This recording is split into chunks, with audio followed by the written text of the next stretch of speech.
So, hello students. Topic which we are going to discuss in this lecture is circuit diagram of DC motor. कैसे हम एक circuit diagram से उसको represent करते हैं। तो जनरेटर और इसमें कुछ भी डिफरेंस नहीं है। जैसे कि मैं आपको दोनों को कंपेयर करके बताऊंगी। एक तरफ मैं आपको मोटर का बताऊंगी और एक तरफ का जैसा हमने जनरेटर का बनाया था वैसा आपको बताते हैं, राइट। तो इस तरह से हम जानते हैं, इस तरह से हम एक जनरेटर को रिप्रेजेंट करते हैं और इधर आर्मेचर की रेजिस्टेंस को मैंने रिप्रेजेंट किया है इस चीज़ से। और फील्ड यहाँ पे मैं एक सेपरेटली एक्साइटेड बना रही हूँ, तो अलग से फील्ड वाइंडिंग बनाएंगे हम इधर। अगर शंट होती तो आप जानते हैं पैरेलल में होती, और अगर सीरीज़ होती तो सीरीज़ में। तो यहाँ पे सेपरेटली एक्साइटेड है, तो ये मैंने एक फील्ड वाइंडिंग बनाई है।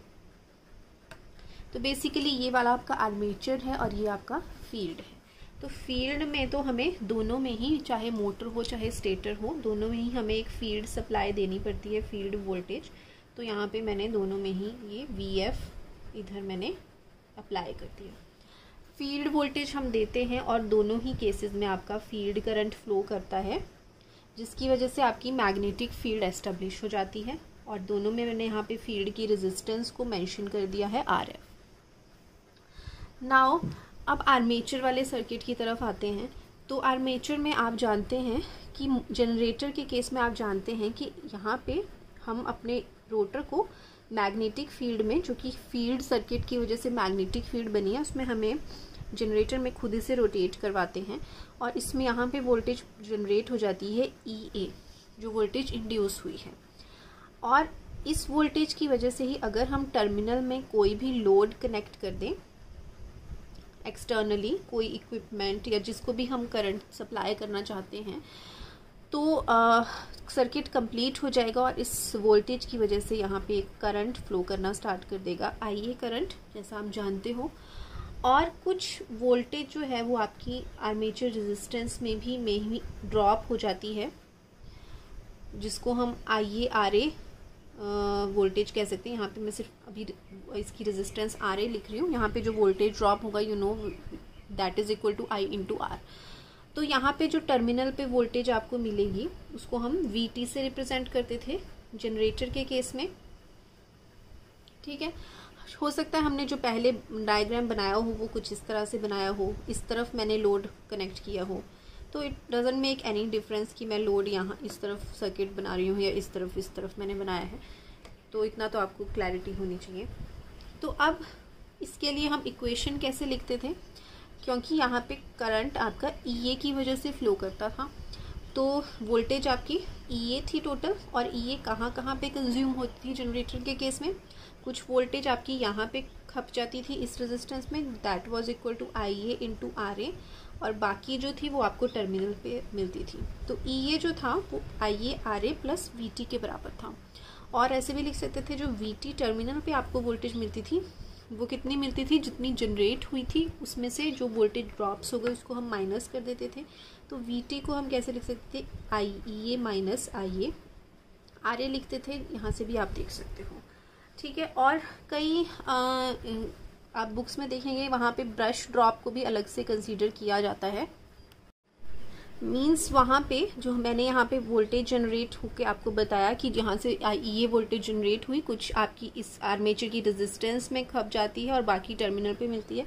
कुछ यहाँ पे ब्रशेज में भी ड्रॉप होता है, ब्रश में ड्रॉप होता है 1 to 2 वोल्ट के करीब। कुछ वोल्टेज यहाँ पे आपकी जो वेस्ट हो जाती है ब्रश की रेजिस्टेंस में, जहाँ पे कॉन्टैक्ट होते हैं।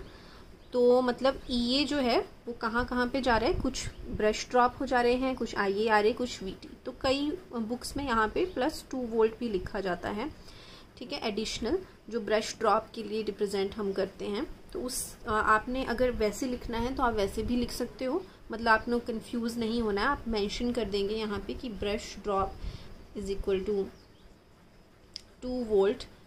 और अगर आपने ऐसे नहीं लिखना तो आप ब्रश ड्रॉप को किसी से रिप्रेजेंट कर सकते हो, किसी टर्म से, x से रिप्रेजेंट कर सकते हो, +x भी लिख सकते हो, या तो आप इतना भी लिख सकते हो। तो आपने जैसे लिखना है उसके अकॉर्डिंग आप इधर अपनी कॉपी में नोट कर लेना। पर मैंने आपको बता दिया कि कुछ बुक्स में इधर +2 वोल्ट भी लिखा जाता है, या हो सकता है कुछ और रिप्रेजेंटेशन की जाती हो ब्रश ड्रॉप के लिए, तो उसके अकॉर्डिंग फिर क्या बनेगा, V T is equal to E A minus I A R A minus 2 volt. तो अब हम मोटर के केस में देखते हैं कि मोटर के केस में हम कैसे इक्वेशन बनाएंगे। तो मोटर के केस में हमें यहाँ पे तो टर्मिनल पे हम लोड लगाते थे, टर्मिनल पे, पर मोटर के केस में हम टर्मिनल पे क्या देना पड़ता है, खुद वोल्टेज देनी पड़ती है, राइट। मोटर का जो आपका रोटर है, आप जानते हैं कि जो ये तो आपका स्टेटर पार्ट है, जो हमने फील्ड वाइंडिंग बनाई, ये रोटेटिंग पार्ट है। और मैंने आपको बताया कि मोटर के रोटर में भी हमें खुद से वोल्टेज देनी पड़ती है टर्मिनल्स पे। तो मोटर में क्या करते हैं आप, टर्मिनल्स पे खुद हम एक वोल्टेज देते हैं जिसको हम टर्मिनल वोल्टेज कहते हैं। ये वो वोल्टेज है जो हम खुद दे रहे हैं। तो इस वोल्टेज की वजह से करंट फ्लो करता है, पॉजिटिव टर्मिनल से करंट जाता है और आपके इस आर्मेचर में या रोटर में आपका करंट फ्लो करता है। रेजिस्टेंस है यहाँ पे, इसको आर ए से रिप्रेजेंट कर रहे हैं, राइट। और अब जब ये करंट इस रोटर में फ्लो करता है, तो आपको पहले हम डिस्कस कर चुके हैं, वहाँ पे भी आपका मैग्नेट बन जाता है और वो रोटेट करना स्टार्ट कर देगा आपका मोटर, ठीक है। मोटर में तो मैकेनिकल लोड होगा, ठीक है, वो तो शाफ्ट पे आपका कोई भी जो भी मैकेनिकल लोड है दैट इज सेपरेट। अब पर जब ये रोटेट करेगा तो यहाँ पे हमने देखा एक वोल्टेज आपकी इंड्यूस हो जाती है जिसको हम ईबी कहते हैं, बैक ईएमएफ, जो आपका इसके ऑपोजिट होती है।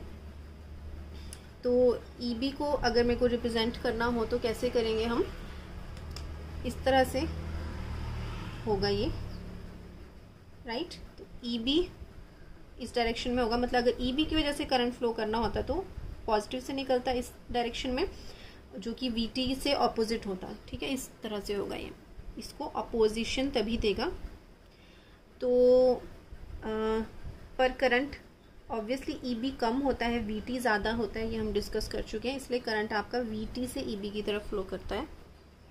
तो ये आपका सर्किट बनेगा कंप्लीट, ठीक है। मतलब टर्मिनल्स पे यहाँ पे हमें खुद वोल्टेज सप्लाई करनी है। जनरेटर के केस में वोल्टेज जनरेट होती है आर्मेचर में और टर्मिनल्स पे हम एक लोड कनेक्ट करते हैं जिसके अक्रॉस हमें करंट चाहिए। मोटर के केस में हमें इसके टर्मिनल पे खुद हमें वोल्टेज देनी पड़ती है, जिसकी वजह से मोटर रोटेट करता है और जब वो रोटेट करता है तो वहाँ पे फिर एक बैक ईएमएफ आता है। तो ये दोनों में डिफरेंस है। और यहाँ पे मैकेनिकल लोड आपका इस साइड होगा, ठीक है। इसमें इलेक्ट्रिकल लोड टर्मिनल पे था, इधर टर्मिनल पे आपकी वोल्टेज टू बी सप्लाइड है। अब यहाँ पे हम इक्वेशन कैसे लिखेंगे, टर्मिनल पे जो हमने वोल्टेज सप्लाई की वीटी, वो किसके इक्वल है, दैट इज इक्वल टू, अब यहाँ पे ये आपका इसकी वजह से आपका सब कुछ हो रहा है, ठीक है। दोनों में डिफरेंस क्या है, जनरेटर के केस में ईए की वजह से आपकी टर्मिनल वोल्टेज आ रही थी, ईए पहले जनरेट हो रहा था, यहाँ पे वीटी पहले हम दे रहे हैं, उसकी वजह से ईबी आ रहा है। तो टर्मिनल वोल्टेज की कहाँ पे आपकी खप रही है, कुछ टर्मिनल वोल्टेज की वजह से आपकी बैक ईएमएफ प्रोड्यूस हो रही है, प्लस कुछ आपका आईए आरए ड्रॉप में जा रहा है, प्लस आपका कुछ यहाँ पे जो ब्रश ड्रॉप हो जाएंगे, या आप उसको ब्रश ड्रॉप BR से लिख दीजिए, ठीक है, या आप ब्रश ड्रॉप लिख दीजिए, या नहीं लिखना है कुछ भी, then also it is okay.